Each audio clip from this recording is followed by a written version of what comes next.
നമുക്ക് ഇവിടെ അപ്പൊ 5 തരത്തിലുള്ള ഇലാസ്റ്റിസിറ്റി ഏതൊക്കെയാണ് നമുക്ക് പെട്ടെന്ന് പറഞ്ഞു പോവാം. വളരെ ഈസി ആയിട്ട് മനസ്സിലാക്കുന്ന ഒന്നാണ് പ്രൈസ് ഇലാസ്റ്റിസിറ്റി. ഡിമാൻഡ് നമ്മളിവിടെ പ്രൈസും ഡിമാൻഡും മാത്രമേ പറയൂ. നോക്കുക, ഒന്ന് പെർഫെക്റ്റ്ലി ഇലാസ്റ്റിക് ഡിമാൻഡ്. ഞാൻ ഷോർട്ട് ഫോമില് PED എന്ന് എഴുതിയിട്ടുണ്ട്. ചെറുതായിട്ട് പേപ്പറുകളിൽ നോട്ട് ചെയ്യുന്നവർ ഒന്ന് ശ്രദ്ധിച്ചെഴുതണം. Perfectly elastic demand. 2 perfectly inelastic demand. അടുത്ത് നോക്കുക, ഇലാസ്റ്റിക് ഡിമാൻഡ്. ED എന്ന് എഴുതിയിട്ടുണ്ട്. Elastic demand. അവിടെ ബ്രാക്കറ്റിനകത്ത് മോർ ഇലാസ്റ്റിക് ഡിമാൻഡ് എന്ന് എഴുതണം. ഇലാസ്റ്റിക് ഡിമാൻഡ് തന്നെയാണ് മോർ ഇലാസ്റ്റിക് ഡിമാൻഡ് എന്ന് പറയും. അടുത്ത് നോക്കുക, ഇൻഇലാസ്റ്റിക് ഡിമാൻഡ്. അതിനെ ലെസ് ഇലാസ്റ്റിക് ഡിമാൻഡ് എന്ന് പറയും. അടുത്ത് നോക്കുക, യൂണിറ്ററി ഇലാസ്റ്റിക് ഡിമാൻഡ്. അപ്പൊ 5 തരത്തിലുള്ള ഇലാസ്റ്റിസിറ്റിയുടെ ചെറിയ ഗ്രാഫുകൾ ഈ ബോർഡിനകത്തുണ്ട്. വളരെ പെട്ടെന്ന് നമുക്ക് മനസ്സിലാക്കാം. ഒന്ന്, പെർഫെക്റ്റ്ലി ഇലാസ്റ്റിക് ഡിമാൻഡ്. ഇവിടെ പെർഫെക്റ്റ്ലി എന്നുള്ള വാക്കിന്റെ അർത്ഥം എന്താ? പെർഫെക്റ്റ്ലി എന്ന് പറഞ്ഞാൽ പൂർണ്ണമായത്, പൂർണ്ണം എന്നർത്ഥം. പെർഫെക്റ്റ് എന്ന് പറഞ്ഞാൽ പൂർണ്ണം എന്നർത്ഥം. ലേശം പോലും കോട്ടമില്ലാത്തത് എന്നർത്ഥം. ഇപ്പൊ ഒരാൾ എങ്ങനെയാണ് എന്ന് ചോദിച്ചാൽ അയാൾ വളരെ പെർഫെക്റ്റ് ആണെന്ന് പറഞ്ഞാൽ അയാള് വളരെ ക്ലിയർ ആണ്, പെർഫെക്റ്റ് ആണ്, പൂർണ്ണൻ എന്നർത്ഥം. പൂർണ്ണമായത് എന്നർത്ഥം, കോട്ടങ്ങളില്ലാത്തത് എന്നർത്ഥം. അപ്പൊ പെർഫെക്റ്റ്ലി ഇലാസ്റ്റിക് ഡിമാൻഡ് ഉണ്ട്. പൂർണ്ണമായും 100% ഇലാസ്തികതയുണ്ട് എന്നർത്ഥം. എന്ന് പറഞ്ഞാൽ ഒരു സാധനത്തിന്റെ വിലയിൽ ഒരു നേരിയ വ്യത്യാസം ഉണ്ടാകുമ്പോൾ, അതായത് ഒരു സാധനത്തിന്റെ വില ലേശമൊന്ന് കൂടുകയോ ലേശമൊന്ന് കുറയുകയോ ചെയ്യുമ്പോൾ ക്വാണ്ടിറ്റി ഡിമാൻഡിൽ അനന്തമായ വ്യത്യാസം ഉണ്ടാകും. ക്വാണ്ടിറ്റി ഡിമാൻഡിൽ അനന്തമായ ഒരു ഇൻഫിനിറ്റ് ചേഞ്ച് ഉണ്ടാകും. അപ്പൊ നമുക്ക് സപ്പോസ് ചെയ്യുമെന്ന് സങ്കല്പിച്ചു നോക്കുക, ഒരു സാധനത്തിന്റെ വില 1000 രൂപയായിരുന്നു. ഒരു സാധനത്തിന്റെ വില ഒരു ഷോപ്പിൽ, ഒരു കടയിൽ വില വെച്ചിട്ടുണ്ട്. അതിന്റെ വില 1000 രൂപ. ഒരു ഫിക്സഡ് റേറ്റ് ആയിരുന്നു. നമ്മൾ ഒരു ദിവസം നിന്നപ്പോൾ ഇതിന്റെ വില ഒരു 50 രൂപ കുറച്ചിരിക്കുന്നു, 950 ആക്കിയിരിക്കുന്നു. സാധാരണ അങ്ങനെ വില കുറയുന്നതല്ല സാധനം. പെട്ടെന്ന് വ്യത്യാസം, ഒരു 50 രൂപയുടെ ഒരു ഷോർട്ട് ഫാൾ, ഒരു കുറവ് അവിടെ സംഭവിച്ചു. ഇവിടെ എഴുതിയിരിക്കുന്നു ബോർഡിൽ. നോക്കുക, നമ്മൾ നോക്കിയപ്പോൾ അവിടെ ഭയങ്കര ഡിമാൻഡാണ്. ഈ 50 രൂപ കുറഞ്ഞപ്പോൾ നമുക്ക് മെഷർ ചെയ്യാൻ കഴിയാത്ത രീതിയിൽ ആൾക്കാർ ആ സാധനം വാങ്ങുന്നു. സാധനം തിക്കും തിരക്കുമാണ്, കനോട്ട് ബി മെഷേർഡ്, അളക്കാൻ കഴിയുന്നില്ല.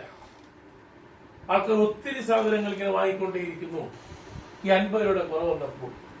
എന്നാൽ നേരെ തിരിച്ച് ഈ 1000 ആയിരുന്നത് 1050 ആയിട്ട് മാറി. അടുത്ത ദിവസം ഒരു ദിവസം 50 രൂപ കുറഞ്ഞു. ഈ 50 രൂപ കുറഞ്ഞു എന്നുള്ള ബോർഡ് കണ്ടപ്പോൾ ആ ബോർഡ് വെച്ചു കട ഓപ്പൺ ചെയ്തത് മുതൽ അമിതമായ തിരക്കാണ്. Quantity demand cannot be measure, അളക്കാൻ കഴിയുന്നില്ല. എന്നാൽ ഇത് 50 രൂപ കൂടും. അടുത്ത ദിവസം 50 രൂപ ഉയർന്ന ഒരു ബോർഡ് വെച്ചു. ആരും തന്നെ ആ സാധനം വാങ്ങുന്നില്ല. അത് ഇലാസ്തിക സ്വഭാവമാണ്.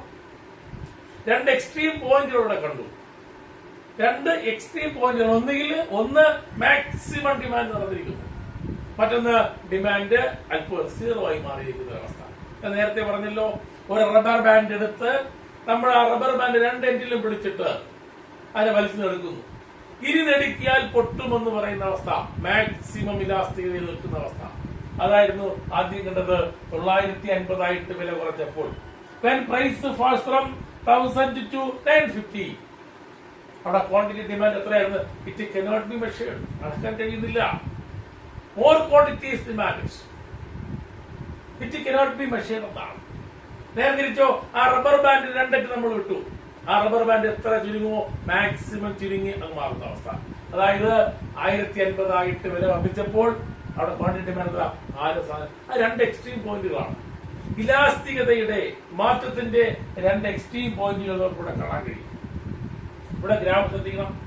ഗ്രാഫ് നോക്കുക, OY axis price is measured along the OY axis, quantity demand along the OX axis. അതായത് നമ്മൾ 2 ലൈൻ എപ്പോഴും ശ്രദ്ധിക്കുക. എക്കണോമിക്സില് നമ്മൾ ഗ്രാഫ് വരയ്ക്കുമ്പോൾ എക്സ് ആക്സിസും വൈ ആക്സിസും, ഇത് നമ്മൾ വെർട്ടിക്കൽ ആക്സിസ് എന്നും ഇത് നമ്മൾ ഹൊറിസോണ്ടൽ ആക്സിസ് എന്നും പറയും. നമ്മൾ എപ്പോ പടം വരച്ചാലും ഈ രണ്ട് ആക്സിസ് വരച്ചു കഴിഞ്ഞാൽ ഉടൻ തന്നെ ഈ ആക്സിസിൽ എന്തെടുക്കുന്നു എന്നും ഇവിടെ എന്തെടുക്കുന്നു എന്നും നമ്മൾ ഉടൻ തന്നെ നമ്മൾ നോട്ട് ചെയ്യണം, എഴുതണം. ഇവിടെ നോക്കുക, price measured along the OY axis. Quantity demand Q quantity ആണ്. Quantity demand along the OX axis. ഇവിടെ എന്താ സംഭവിച്ചിരിക്കുന്നത്? ഈ ഗ്രാഫിൽ ശ്രദ്ധിച്ചാൽ, ഞാൻ ഇവിടെ തൊട്ട് മുകളിൽ പറഞ്ഞ ഉദാഹരണം നിങ്ങളൊന്ന് സപ്പോസ് ചെയ്താൽ നമുക്ക് ഇവിടെ ആയിരുന്നു 1000 രൂപ. ഒന്ന് സങ്കല്പിച്ച് നോക്കുക, ഈ പോർഷൻ ഈ പോയിന്റിലാണ് 1000 രൂപ എന്ന് കരുതുക. ഇവിടെ നിന്ന് വില 50 രൂപ താഴ്ന്നു. ഈ 1000 റുപ്പീസിൽ നിന്നും 50 രൂപയുടെ ഒരു ഫാൾ, ഒരു കുറവ് ഇവിടെ സംഭവിക്കുന്നു. സംഭവിച്ചപ്പോൾ ഡിമാൻഡ് എത്ര? ആ ഡിമാൻഡ് കാണിക്കാൻ വേണ്ടി ഞാനിവിടെ ഒരു ഡിമാൻഡ് വരച്ചു നോക്കുക. ഒരു സ്ട്രെയിറ്റ് ലൈൻ, ഹൊറിസോണ്ടൽ ലൈൻ, ഇത് ഹൊറിസോണ്ടൽ ലൈനാണ്. ഹൊറിസോണ്ടൽ ലൈനിന് പാരലായിട്ട് ഒരു സ്ട്രെയിറ്റ് ലൈൻ ഇങ്ങനെ വരച്ചു. ഇതൊരു സ്ട്രെയിറ്റ് ലൈനാണ്. പിന്നെ ഇത് ഡിമാൻഡ് കർവാണ്. അതായത് 1000 റുപ്പീസിൽ നിന്നും 950 ആയിട്ട് വില കുറഞ്ഞപ്പോൾ ആ ഷോപ്പിൽ, ആ കടയിൽ നിന്ന് ആൾക്കാർ വാങ്ങിയ സാധനത്തിന്റെ അളവ് എത്രയെന്ന് വെച്ചാൽ അത് അളക്കാൻ കഴിയില്ല എന്ന് ഞാൻ പറഞ്ഞു. അതുകൊണ്ടാണ് ഒരു ഇൻഫിനിറ്റ് ലൈൻ ഞാൻ വരച്ചത്. ഈ ലൈൻ ഇവിടെ തീരുമോ? ഇല്ല. ഈ ലൈൻ വരച്ചാൽ ഇങ്ങനെ ഈ ലൈൻ വെക്കോണ്ടിരിക്കും, നീണ്ടു വെക്കോണ്ടിരിക്കും. എത്ര വാങ്ങി? ഇവിടെ ക്വാണ്ടിറ്റി മെഷർ ചെയ്യുന്നത് ഇവിടെയാണ്. എത്ര വാങ്ങിയെന്ന് പറയാൻ കഴിയുന്നില്ല. അതുകൊണ്ടാണ് ഇങ്ങോട്ട് വരച്ചിട്ട് ഇത് മുതൽ ഇതുവരെ വാങ്ങിയെന്ന് പറയാൻ കഴിയുന്നില്ല. Quantity demand cannot be measured എന്നാണ്, അളക്കാൻ കഴിയുന്നില്ല. അവിടെ ഇലാസ്തികത എന്ന് പറയുന്നത് അമിതമായ ഇലാസ്തികതയാണ് സംഭവിച്ചിരിക്കുന്നത്. അപ്പം അതാണ് പെർഫെക്റ്റ്ലി ഇൻഇലാസ്റ്റിക് ഡിമാൻഡ്. ഇവിടെ പെർഫെക്റ്റ്ലി എന്ന വാക്ക് അർത്ഥം തന്നെ 100% ഇലാസ്റ്റിസിറ്റി ഉണ്ട് എന്നുള്ളതാണ്, ഇലാസ്തികത ഉണ്ട് എന്നുള്ളതാണ്. അതാണ് ഞാൻ പറഞ്ഞത്, 1000 റുപ്പീസിൽ നിന്നും 50 രൂപയുടെ കുറവ് സംഭവിച്ചപ്പോൾ ഇലാസ്റ്റിസിറ്റി എത്ര എന്ന് ചോദിച്ചാൽ ഇൻഫിനിറ്റ് ആണ്. കാണുന്നുണ്ട്, ഇവിടെ ഇലാസ്റ്റിസിറ്റി ഈസ് ഇൻഫിനിറ്റ് എന്നാണ്, അളക്കാൻ കഴിയുന്നില്ല. ഈ ലൈൻ ഇങ്ങനെ വരച്ചങ്ങ് പോകും. ഇങ്ങോട്ട് ഇവിടെ നിന്ന് എവിടെന്നെങ്കിലും ഒരു ലൈൻ നമ്മൾ താഴോട്ട് വരച്ചാൽ അതിന്റെ അളവ് ഇത് മുതൽ ഇതുവരെയാണെന്ന് പറയേണ്ടി വരും. പക്ഷേ പെർഫെക്റ്റ്ലി ഇലാസ്റ്റിക് ഡിമാൻഡിൽ quantity demand cannot be measured. Therefore we draw the demand curve parallel to the OX axis now. This is horizontal line. We draw a horizontal line parallel to the OX axis. It shows a perfectly elastic demand. ഇവിടെ elasticity എത്ര എന്ന് ചോദിച്ചാൽ elasticity is infinite. Infinite എന്ന് പറഞ്ഞാൽ it cannot be measured എന്നാണ്. അടുത്ത് നോക്കുക, perfectly inelastic demand. ഇതിന്റെ ജസ്റ്റ് ഓപ്പോസിറ്റ് അടുത്ത് വരുന്നത് perfectly inelastic demand. Perfectly inelastic, പൂർണ്ണമായും ഇലാസ്തികത ഇല്ലാത്തതാണ്. ഇവിടെ ചേഞ്ച് ഇല്ല, no change in the quantity demand whatever be the level of price. വില കൂടുകയോ വില കുറയുകയോ ചെയ്യട്ടെ. നേരത്തെ പറഞ്ഞ വില 1000 നിന്ന് 1050 ആയാലോ 950 ആയാലോ 1080 വർദ്ധിക്കുകയോ 950 ആയിട്ട് കുറയുകയോ ചെയ്താൽ, ആണ് ഞാൻ പറഞ്ഞത്, whatever be the level of price, whether the price rise or falls, വില കൂടിയാലും കുറഞ്ഞാലും നമ്മൾ ഇത്രയേ വാങ്ങുന്നുള്ളൂ. നോക്കുക, ഇവിടെ ക്വാണ്ടിറ്റി ഡിമാൻഡ് ആണെന്ന് ഞാൻ പറഞ്ഞല്ലോ. OX ആക്സിസിൽ മെഷർ ചെയ്യുന്ന ക്വാണ്ടിറ്റി അല്ലേ, ഇവിടെ വിലയല്ലേ. വില ഇത് മുതൽ ഇതുവരെ ആയാലും വില എന്തേ ആയിക്കോട്ടെ, വില P ആകട്ടെ, P1 ആകട്ടെ, P2 ആകട്ടെ, വില കൂടുകയോ കുറയുകയോ ചെയ്തോട്ടെ. എത്ര ക്വാണ്ടിറ്റി ഡിമാൻഡ്? OQ. നോക്കുക, OQ ക്വാണ്ടിറ്റി അല്ലെ. പ്രൈസ് ലെവൽ OP ആയാലും OP1 ആയാലും OP2 അതായത് വില കൂടിയാലും whatever be the level of price, that means whether the price rise or falls, quantity demand remain constant. വില കൂടുകയോ കുറയുകയോ ചെയ്യുന്നില്ല എന്നതാണ്. ചില സാധനങ്ങൾ അങ്ങനെ ഉണ്ട്, വില കൂടിയൊന്നും വില കുറഞ്ഞു കരുതി നമ്മൾ അത് കൂടുതലോ കുറച്ചോ വാങ്ങാറില്ല, ഒരേ കണക്കിന് വാങ്ങും. ചില എക്സാമ്പിളുകൾ ടെസ്റ്റുകൾ പറയുന്നുണ്ട്. നോക്കുക, സാൾട്ട്, ഉപ്പ്. നമ്മൾ ഉപയോഗിക്കുന്ന കറിയിലൊക്കെ കിടക്കുന്ന ഉപ്പിന്റെ വില കുറഞ്ഞു, ഒരു 5 പൈസ ഉപ്പിന്റെ വില കുറഞ്ഞു കരുതി നമ്മൾ ചാക്കുകണക്കിന് ഉപ്പെടുത്ത് വീട്ടിൽ ഇടാറില്ല. കഴിഞ്ഞ മാസം എത്ര ഒരു കവർ ഉപ്പാണെങ്കിൽ ഇപ്പോഴും ഒരു കവർ തന്നെയാണ്. അല്ല, കഴിഞ്ഞ പ്രാവശ്യം ഉപ്പിന്റെ വില 20 ആയിരുന്നു, ഇപ്പൊ 5 രൂപ കുറഞ്ഞു, അതുകൊണ്ട് ഒരു ബണ്ടിൽ ഉപ്പെടുത്ത് വെട്ടിക്കൊണ്ട് വെക്കാറില്ല. തിരിച്ച് വില അല്പം ഒന്ന് കൂടിപ്പോയി, ഉപ്പിന്റെ വില അല്പം ഒന്ന് കൂടി എന്ന് കരുതി നമുക്ക് ഉപ്പ് വാങ്ങാതിരിക്കാനും കഴിയില്ല. അപ്പൊ ചില ചില പ്രോഡക്റ്റ് എടുത്താൽ ആ സാധനത്തിന്റെ ഡിമാൻഡ്, ക്വാണ്ടിറ്റി ഡിമാൻഡ് എന്നത് കോൺസ്റ്റന്റ് ആയിട്ട് നിലനിൽക്കും. ചില സാധനങ്ങളുണ്ട്, ചില എമർജൻസി മെഡിസിൻ ഉണ്ട്. ചില ആൾക്കാർക്ക് ഒരു ദിവസം ഇന്ന ഒരു ടാബ്ലറ്റ്, ഒരു ഗുളിക കഴിച്ചേ നിർബന്ധമാണ്.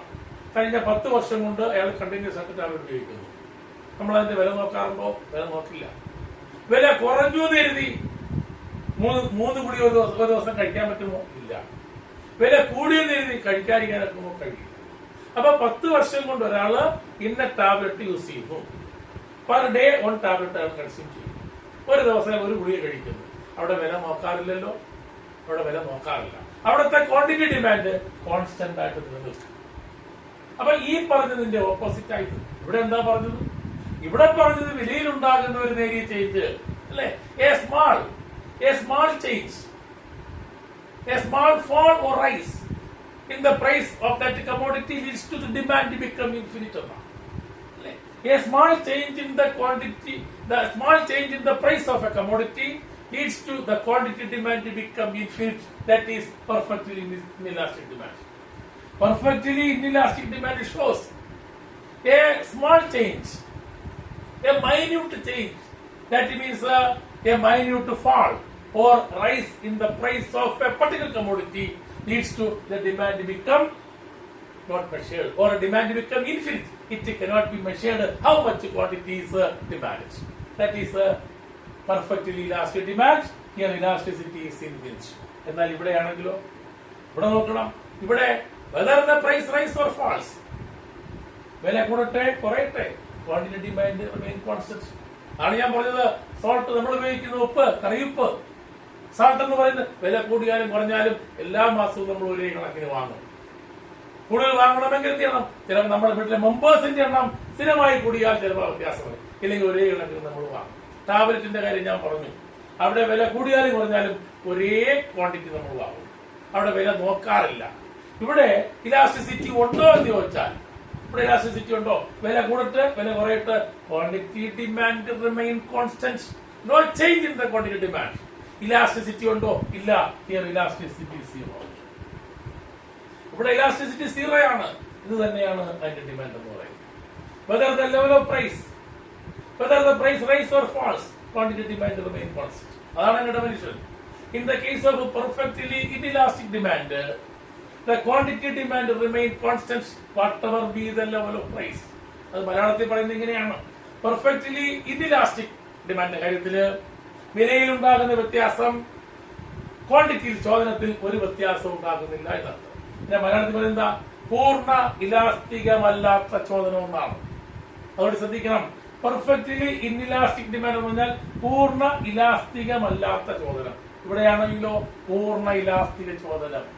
ഇതിന്റെ ജസ്റ്റ് ഓപ്പോസിറ്റ് ആയി വരുന്നത്. അടുത്ത് നോക്കണം. ഇവിടെ ഇതെന്താ? ഇലാസ്റ്റിക് ഡിമാൻഡ് എന്നാണ്.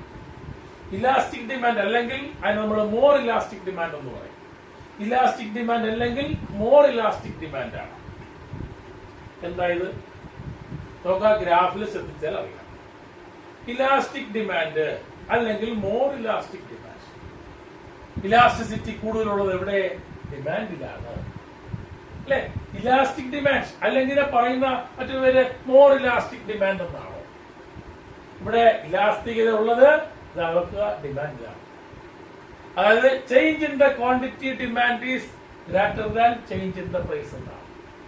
അതായത് ഒരു സാധനത്തിന്റെ വില 5% കുറഞ്ഞു, ഒരു സാധനത്തിന്റെ വില 5% കുറഞ്ഞു, ക്വാണ്ടിറ്റി ഡിമാൻഡ് 10% മാറി. ഒരേ ഇവിടെ change in the quantity demand എത്ര? 10%. Due to change in the price only 5%. 5% വില കാണപ്പോൾ ഒരു സാധനത്തിന്റെ വില 10% വർധനമുണ്ടാക്കി.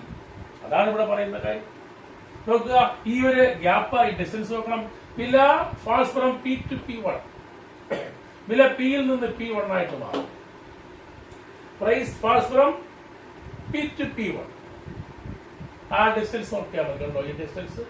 ഇവിടെ quantity demand increase from OQ to OQ1. OQയിൽ നിന്ന് OQ1 ആയിട്ട് മാറി. ഇവിടെ നിന്ന് ഇങ്ങോട്ട് മാറി. ആ വ്യത്യാസം കണ്ടറിയാം. പ്രൈസിൽ വന്ന വ്യത്യാസം ഇത്രയേ ഉള്ളൂ. ഡിമാൻഡിൽ ഈ വ്യത്യാസം ഇവിടെ നോക്കിയാൽ നോക്കുക. അതായത് Q1 ഗ്രേറ്റർ ദാൻ P1 ഉണ്ടോ? അതായത് ഇവിടുത്തെ QQ1 is greater than P1 എന്നാണ്. ഈ വ്യത്യാസം ഗ്രേറ്റർ ദാൻ ഈ ഡിഫറൻസ്. അപ്പൊ എന്താണ് more elastic demand? In more elastic demand, the change in the quantity demanded is greater than change in the price. വേണമെങ്കിൽ പറയാം, അതായത് ഒരു സാധനത്തിന്റെ ചോദനത്തിലുണ്ടായ ആനുപാതികമായ മാറ്റം വിലയിലുണ്ടായ ആനുപാതികപരമായ മാറ്റത്തെക്കാൾ കൂടുതലാണ്. ഇലാസ്തിക ചോദനത്തിൽ ഒരു സാധനത്തിന്റെ വിലയിലുണ്ടാകുന്ന ആനുപാതികമായ ചോദനത്തെക്കാൾ കൂടുതലായിരിക്കും ആ സാധനത്തിന്റെ ഡിമാൻഡിൽ വരുന്ന വ്യത്യാസം. The proportionate change in the quantity demanded is greater than proportionate change in the price. It is equal to more elastic demand അല്ലെങ്കിൽ elastic demand. അതാണ് ഞാൻ പറഞ്ഞത്. QQ1 is greater than PP1. ഇവിടെ ഇലാസ്റ്റിസിറ്റി എത്ര? ഇവിടെ ഇലാസ്റ്റിസിറ്റി നോട്ട് ചെയ്തുകൊണ്ടാണ് greater than. നോക്കുക, ഇത് ഗ്രേറ്റർ ദാൻ ചിഹ്നമാണ്. Elasticity is greater than. Elasticity ഒന്നിനേക്കാൾ കൂടുതലാണ് എന്ന് പറഞ്ഞാൽ ഈ പോർഷനെ ഡിവൈഡ് ചെയ്താൽ 1 എന്ന് പറയുന്നതിനേക്കാൾ കൂടുതൽ ലഭിക്കും. ഈ പോർഷനെ നോക്കുക, ഇവിടെ തന്നെ പറഞ്ഞല്ലോ ക്വാണ്ടിറ്റിയിലുണ്ടായ മാറ്റം 10 ആണ്. 10 by 5. നോക്കുക, ക്വാണ്ടിറ്റി ഉണ്ടായ മാറ്റം 10, പ്രൈസ് 5. ഇവിടെ എത്ര കിട്ടുന്നു? 2. ഇവിടെ ഇലാസ്റ്റിസിറ്റി ഈസ് ഗ്രേറ്റർ ദാൻ 1. നോക്കുക, എന്താ ഇൻഇലാസ്റ്റിക് ഡിമാൻഡ്? ഇൻഇലാസ്റ്റിക് ഡിമാൻഡ് എന്ന് പറഞ്ഞാൽ ഇതിന് വേറെ പേരുണ്ട്, ലെസ് ഇലാസ്റ്റിക് ഡിമാൻഡ് എന്നും പറയും. ഈ പറഞ്ഞതിന്റെ ഓപ്പോസിറ്റ് ആണ് ഇവിടെ വരുന്നത്. നോക്കുക, the proportionate change in the price is greater than proportionate change in the quantity. Quantity ഉണ്ടാകുന്ന മാറ്റം ഇത്രയേ ഉള്ളൂ, പ്രൈസിൽ ഉണ്ടാകുന്ന മാറ്റം എത്രയാണ്? നോക്കുക, പ്രൈസ് P-യിൽ നിന്ന് P1 ആയിട്ട് മാറി, പക്ഷേ ക്വാണ്ടിറ്റി ഡിമാൻഡ് ഇത്രയേ ഉള്ളൂ. അതായത് ഒരു സാധനത്തിന്റെ വില 10% മാറി. 10% വില മാറിയപ്പോൾ ആ മാറ്റം, ഈ 10% മാറ്റം കൂടുതലോ കുറവോ ആകട്ടെ, പക്ഷേ ഡിമാൻഡ് മാറിയത് 5% ആണ്. അപ്പൊ ഏതിൽ വന്ന മാറ്റം കൂടുതലൂടെ? പ്രൈസിൽ വന്ന മാറ്റം കൂടുതൽ. അതിനനുസരിച്ച് ക്വാണ്ടിറ്റി മാറിയോ? മാറിയില്ല. അങ്ങനെയാണെങ്കിൽ ഇൻഇലാസ്റ്റിക് ഡിമാൻഡ് അല്ലെങ്കിൽ ലെസ് ഇലാസ്റ്റിക് ഡിമാൻഡ് എന്ന് പറഞ്ഞാൽ the proportionate change in the quantity demand is less than proportionate change in the price. ഇവിടെ നോക്കുക, ഇവിടെ ഇലാസ്റ്റിസിറ്റി ഈസ് ലെസ് ദാൻ 1 ആയിരിക്കും. നോക്കുക, നേരത്തെ പറഞ്ഞ പോലെ ക്വാണ്ടിറ്റിയിൽ വന്ന മാറ്റം എത്ര? 5%. വിലയിൽ നിന്ന് മാറ്റം എത്ര? 10%. ഇതാ വരുന്നത് ഇവിടെ. അപ്പൊ എത്രയാ വരിക? ഇലാസ്റ്റിസിറ്റി എന്ന് പറയുന്നത് എത്ര വരുന്നു? ലെസ് ദാൻ 1 ആയിട്ട് വരുന്നു. അതായത് 5/10 എന്ന് പറയുന്നത് ഇതിനെ എത്ര കിട്ടുന്നു? നമുക്ക് ഇവിടെ കിട്ടുന്നു. നോക്കുക, 5 divided by 10 എത്രയാ വരിക നമുക്കിവിടെ? അതായത് 0.5 എന്ന് കിട്ടും. അതായത് 1/2 എന്ന് കിട്ടുന്നു. അതായത് 1/2 എന്നേ ഇവിടെ കിട്ടും. എന്ന് പറയുമ്പോൾ 0.5 ഇതിനേക്കാൾ ചെറുതായിരിക്കും. ഇതാണ് ഇവിടെ വരുന്നത്.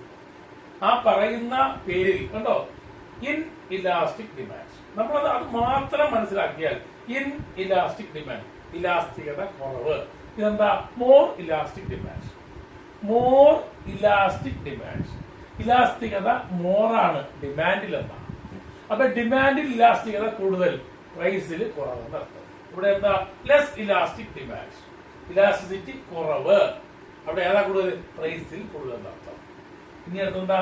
Unitary elasticity. എന്താ യൂണിറ്ററി എന്ന് മാത്രം അർത്ഥം? 1 എന്നർത്ഥം. എന്ന് പറഞ്ഞാൽ change in the price is equal to change in the demand. രണ്ടും ഒരേ ഡിസ്റ്റൻസ് ആണ്. നോക്കുക, ഇത് മുതലുള്ള ഡിസ്റ്റൻസും ഈ ഡിസ്റ്റൻസ്. എന്ന് പറഞ്ഞാൽ വില 5% മാറി, ക്വാണ്ടിറ്റിയും 5% മാറി.